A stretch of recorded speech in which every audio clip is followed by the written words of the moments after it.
Chapter 37 Artifacts of Amusing Nature. The first was an item known as the Gatecrasher. This relic apparently was able to open portals across the planes by simply swinging it and smashing a surface, once employed by a great hero to save his people from destruction. The Gatecrasher was hidden in Carceri, which gave me the chance to do some actual adventuring. So after spending some days fighting Cyclops, Chimeras, and running away from Hecatoncheires, they got their hands on a rather crude wooden cloth hammer, similar to those used to bang gongs.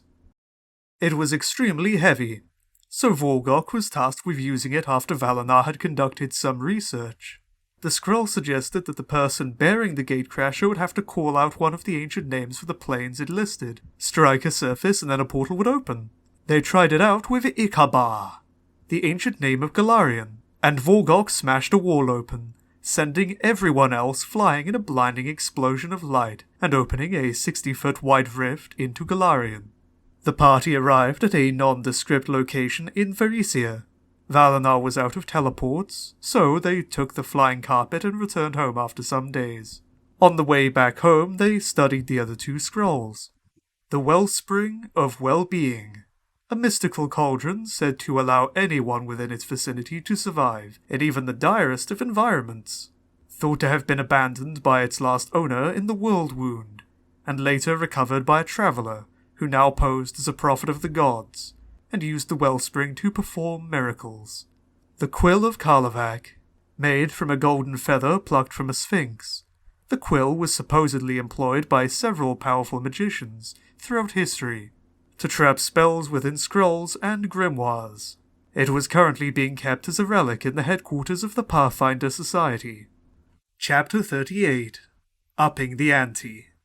The party spent a week in Saltspit, conducting and managing the city, and finally decided to head out to get those two other relics, except for Hassan, who wanted to stay back and work on his orbital golem plan. This time he finally detailed what he wanted to accomplish, which made me understand his previous questions about the planes.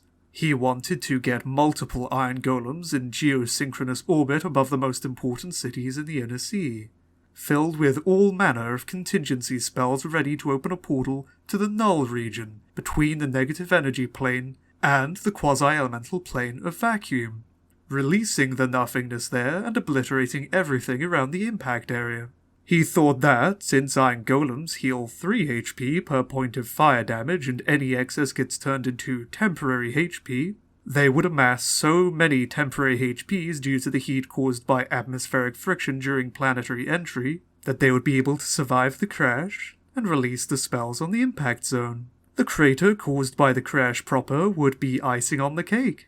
Illums didn't work because, unlike their brass golem cousins, they do not heal with fire, but rather from negative energy. So that explained his insistence on getting iron golems.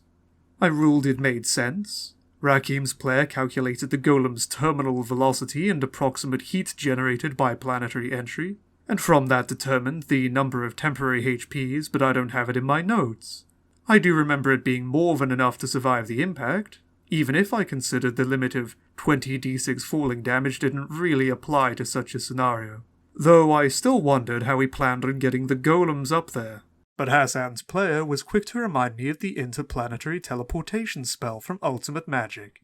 I had allowed all material from the official rulebooks published by Paizo after all. He had originally intended to use a pack of resistance spells to survive the placing, but the Wellspring suggested a much less problematic solution. So he remained in Saltspit planning the whole thing with Baganoush from the Casters Union. The gnome had shown to be very easy to buy off in the end, and Hassan had said, "I trust people you can buy, so long as no one else can match my price. And who can? I have a fountain of gold."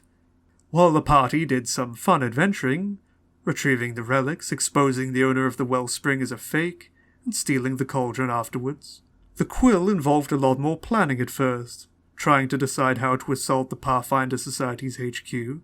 But they eventually figured out that throwing Vorgok at things really was a more elegant solution.